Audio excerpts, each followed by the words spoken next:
ইতিমধ্যেই আমাদের সঙ্গে যোগ দিয়েছেন আরও একজন বিশিষ্ট অতিথি। আমাদের সঙ্গে যোগ দিয়েছেন প্রদেশ কংগ্রেসের মুখপাত্র শক্তি মৈত্র। শক্তিদা, আপনাকে কলকাতা টিভির পক্ষ থেকে স্বাগত জানাই।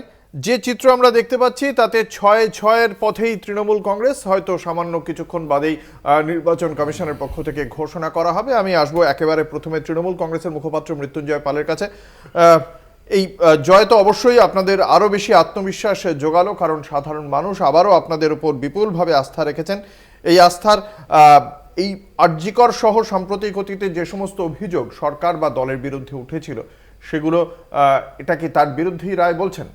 না, ডেফিনেটলি। দেখুন, 6টায় আমরা জিতবো এটা আমরা আত্মবিশ্বাসী ছিলাম, কিন্তু আমরা সকালবেলা আপনাদের চ্যানেলে এসে আমি বলে গেছি যে আমাদের লক্ষ্য ছিল যে এই যে কুৎসা অপপ্রচারের বিরুদ্ধে মানুষ রায়টা দিচ্ছে এবং উন্নয়নের পক্ষে যে রায়টা দেবে, তাতে আমাদের ভোট পার্সেন্টেজ বাড়ছে কিনা, জয়ের ব্যবধানটা 2021-এর থেকে বাড়ছে কিনা, এবং বিরোধীরা যে এত কুৎসা অপপ্রচার করার পরেও, এবং কিছু একাংশ মিডিয়া, আমি আপনাদের কথা বলছি না, আপনারা তো সত্য মিথ্যে দুটোকেই তুলে ধরেছেন কোনটা আলাদাভাবে, তো একাংশ মিডিয়া এবং সোশ্যাল মিডিয়াতে যে মিথ্যা অপপ্রচার হয়েছে তার বিরুদ্ধে বিরোধীদের কোনো লাভ হলো কিনা আমরা কি দেখতে পেলাম, যে 6-0-তে শুধু জিতছি না, মাদারিহাট যেটা বিজেপির আসন ছিল সেই মাদারিহাটটাও তৃণমূল কংগ্রেস জিততে চলেছে অলরেডি।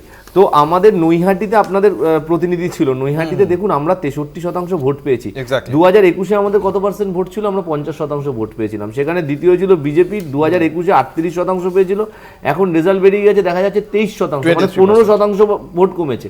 ওখানে আমরা যে বলছিলাম এই আরজিকর কাণ্ডে যে বাম এবং অতি বামের জোট, ওখানে অতি বামের প্রার্থী হয়েছিলেন, সিপিআইএম এর প্রার্থী হয়েছিলেন।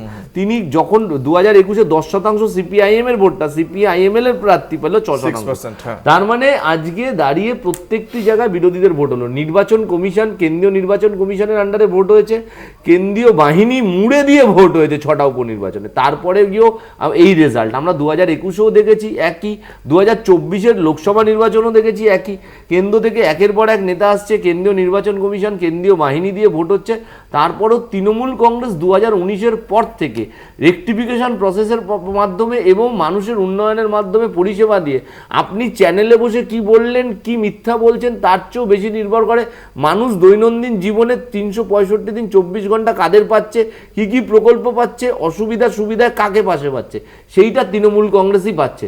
বিরোধীদের ওখানে কোনো সংগঠন নেই। একটা মিথ্যাচার যখন আরজিকরের কাণ্ডে হচ্ছে, আমরা যখন একের পর এক তথ্য দিয়ে প্রায় 150খানা মিথ্যাচারকে সামনে তুলে ধরলাম, আমরা কিন্তু কর্মীরা প্রত্যেকের বাড়িতে বাড়িতে গিয়ে এটা বোঝাতে সক্ষম হয়েছি মানুষের, যে এইগুলো আপনাদের কাছে তুলে ধরেছিল মিডিয়া বা বিরোধীরা, এইগুলো আসল কথা। তারা তখন অবাক হয়ে যাচ্ছে যে এগুলো সত্যি। তাহলে এই মিথ্যাচার কুৎসার বিরুদ্ধে আমরা গেছি। আপনি একটা আসন নয়, আপনি যদি আজকে হাড়োয়াতে দেখেন, হাড়োয়াতে 81,000-এর মার্জিনটাকে সেখানে 1,30,000-এ নিয়ে যাচ্ছি। আইএসএফ প্রার্থী গত বছর ভোটে 49,000 ভোট পেল, সেইটা গিয়ে দাঁড়ালো 24,000। প্রত্যেকটি জায়গায়, তালডাংরাতেও আমরা দেখতে পারলাম, যেখানে আমাদের প্রার্থী ফাল্গুনী সিংহবাবু জিতে গেছেন, সেখানে জয়ের মার্জিন 23,000, যেটা গত বছর, এখনো 7ম রাউন্ড হয়েছে, এখনো 4টে রাউন্ড বাকি। গত বছরের মার্জিন মানে 2021-এর মার্জিন ছিল অরূপ চক্রবর্তীর, যেখানে 12,000-এর সামান্য বেশি। তাহলে তৃণমূল কংগ্রেস এই যে বিপুল জয়টা হচ্ছে, একদিকে মানুষ বিরোধীদের কুৎসা অপপ্রচারকে প্রত্যাখ্যান করছেন, মানুষ উন্নয়নের হাত ধরছেন। 2, বিরোধীদের যে এই যে কোনো সংগঠন নেই, জনবিচ্ছিন্ন হওয়ার জন্য এবং সংগঠন না থাকার জন্য তৃণমূল কংগ্রেসের বিরুদ্ধে এই মিথ্যা অপপ্রচার কুৎসার কোনো দাগ কাটতে পারছে না। এই নির্বাচন তার মানে প্রতিফলন।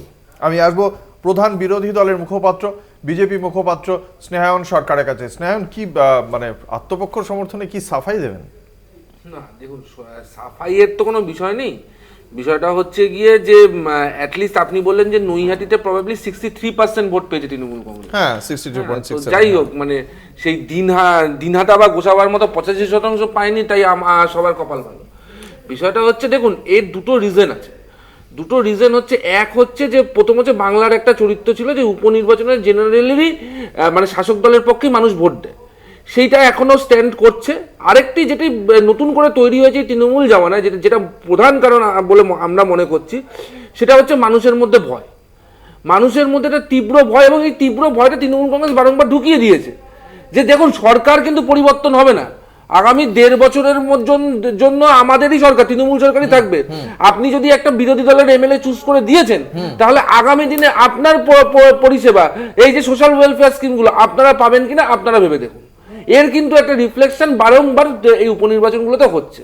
এবং আমি একটা বিষয় মানে দেখুন, এই যে নৈহাটির ক্ষেত্রে বলা হচ্ছে আপনারা সেটা বোঝাতে পারছেন না মানুষকে, না মানে তৃণমূল ভয়টা দেখিয়ে তৃণমূল বুঝিয়ে দিচ্ছে, আর আপনারা সেটা মানে খণ্ডন করতে আমি পারছেন একটা না। কথা বলি, এই মুহূর্তে বা পশ্চিমবাংলায় মানুষ সব থেকে বেশি যদি চিন্তিত হয় কোনো বিষয়টা নিয়ে, সেটা হচ্ছে কি মহিলাদের নিরাপত্তা নিয়ে, ঠিক আছে? এবং বিষয়টা হচ্ছে এই আরজিকর তো মানে এটা তার প্রতিফলন দেখলেন আমি ভোটে? বলছি আরজিকর তো ধরুন একটা ইনসিডেন্ট, এর আগে ধরুন সন্দেশখালী হয়েছে, কিংবা আপনার আমাদের কামারহাটিতে বিভিন্ন জায়গায়, আমি বলছি ঘটনাগুলো ঘটেছে, একটার পর একটা ঘটনা ঘটেছে। আমি বলছি 14 তারিখ রাতে যে মানুষগুলো বেরিয়েছিল, শুধু মহিলারা মানুষ, সেটা কোনো পার্টি কলকে, কোনো পলিটিক্যাল পার্টির কলে আর বেরায়নি, মানুষ বেরিয়েছে, মানুষ চিন্তিত, মানুষ উদ্বিগ্ন। আমি বলছি এর রিফ্লেকশন মানুষ দেবে, তারপরেও মানুষ তো মানুষ 26-এ দেবে, অঙ্কুটা নিশ্চিত থাকুন, মানুষ 26-এ দেবে মানুষ। আমি আপনাকে বলছি, এটা তো আমার কথা না, বিজেপির কথা না, উদয়ন গুহ বারংবার একটা কথা হচ্ছে, নিজে তো স্নেহায়ন বারংবার একটা কথা হচ্ছে, ভারতীয় জনতা পার্টি হোক বা বিরোধী বাম বা কংগ্রেস, তাদের যে পেনিট্রেশনটা সেটা শুধুমাত্র সিটি মানে শহর বা শহরের আশেপাশে মফস্বল এরিয়ার মধ্যেই সীমাবদ্ধ থাকছে। তারা গ্রাম লেভেলে তারা সংগঠন গড়ে তুলতে পারছে না। 70,000 বুথের মধ্যে আপনারা তো কর্মী জোগাড় করতে পারছেন না। 50 লাখ কর্মী না নিয়ে গেলে আপনাদের দিল্লিতে দেখা করতে বারণ করে দেওয়া হয়েছে। আমি একটা কথা বলি, অঙ্কুতে এই ইন্টারপ্রিটেশনটা মানতে পারছি না, কারণ 2021-এ আমরা যে 77টা সিটে জিতেছিলাম, আপনি দেখেনি ম্যাক্সিমাম রুরাল সিটি আমরা জিতেছিলাম। হ্যাঁ, এই যে রুরাল সিটে জিতেছিলেন, কটা ধরে রাখতে পারলেন? আমি সেটা তো 26-এ বোঝা যাবে, সেটা তো একটা উপনির্বাচন দিয়ে বিচার করা যায় না। 2016-তে কোচবিহারে তৃণমূল কংগ্রেস 2 লাখ ভোটে জিতেছিল, 2019-এ কোচবিহারে হেরেছিল। তারপরে তো আপনারা জন বার্লা, আপনাদের অনন্ত মহারাজ, তাদের সঙ্গে তো আমরা দেখলাম সৌহার্দ্যের সম্পর্ক তৃণমূল কংগ্রেসের, এবং আপনারা বলে বলে ড্যাং ড্যাং করে হেরে গেলেন। 2019-এ কালিয়াগঞ্জ উপনির্বাচনও তৃণমূল কংগ্রেস জিতেছিল, 21-এ সেটাও হারতে হয়েছিল। উপনির্বাচন দিয়ে তো কোনো 23% ভোটটা নেমে আসবে। আরে আমি আপনাকে তো হিসাব দিলাম, আমি আপনার গোসাবা দিনহাটা 85%-এর কাছাকাছি ভোট পেয়েছিল, গোসাবা 87% পেয়েছিল। এইবার লোকসভা কত পার্সেন্ট পেয়েছে? এই পৌরসভা, কর্পোরেশন, তারপর আপনার এই উপনির্বাচন, এর রেজাল্ট, এর তৃণমূলের ভোট পার্সেন্ট দিয়ে অন্তত অ্যানালিসিস করা যাবে। দেখা যাক, মানুষ আপনার যুক্তি অবশ্যই শুনবেন, আপনার বিশ্লেষণ অবশ্যই শুনছেন। এর মধ্যে আরেকটি গুরুত্বপূর্ণ নির্বাচনের খবর আপনাদের জানিয়ে রাখি। কেরলের ওয়েনারে লড়ছিলেন প্রিয়াঙ্কা গান্ধী, এবং তিনি এখনো পর্যন্ত অপ্রতিরোধ্য, প্রায় 2 লাখেরও বেশি ভোটে তিনি এগিয়ে চলেছেন। রাহুল গান্ধীর যে জয়ের ব্যবধান ছিল, সেই জয়ের ব্যবধান বাড়িয়ে 3,77,000 ভোটে এগিয়ে রয়েছেন প্রিয়াঙ্কা গান্ধী। আপনারা জানেন যে ওয়েনার যে কেন্দ্র, তার যে 7টি যে বিধানসভা ক্ষেত্র রয়েছে, এই 7টি বিধানসভার মধ্যে 3টিতেই মাইনরিটি ছিল, এবং 43%-এরও বেশি সংখ্যালঘু ভোট ছিল। ফলে সেই ভোটটা পুরোটাই প্রিয়াঙ্কা গান্ধী পাবেন বলেই বারংবার প্রিয়াঙ্কা গান্ধী বলছিলেন, এবং সেই জায়গা থেকে একটা প্রশ্ন তুলছিল বিরোধীদের পক্ষ থেকে, বা যদি আমরা দেখি সত্যেন মুখার্জির পক্ষ থেকে আমরা দেখতে পাচ্ছিলাম, এবং নব্যা হরিদাস বিজেপির প্রার্থী, তিনিও বারবার বলছিলেন যে যদি এই ঘটনাটা হয়, পরিবারবাদটা আরেকটু ভালো করে সুপ্রতিষ্ঠিত হতে চলেছে আগামী দিনে লোকসভায়। কারণ রাজ্যসভায় রয়েছেন সোনিয়া গান্ধী, লোকসভায় রায়বেরেলি থেকে রাহুল গান্ধী, এবং তারপর ওয়েনার থেকে প্রিয়াঙ্কা গান্ধী। এবং এই 3টি জায়গার রেজাল্টেই ফলেই কিন্তু আমরা দেখতে পাচ্ছি এবার লোকসভায় একই পরিবারের, গান্ধী পরিবারের 3 সদস্য উপস্থিত থাকবেন। 3 লক্ষেরও বেশি ভোটে এগিয়ে রয়েছেন এই মুহূর্তে প্রিয়াঙ্কা গান্ধী।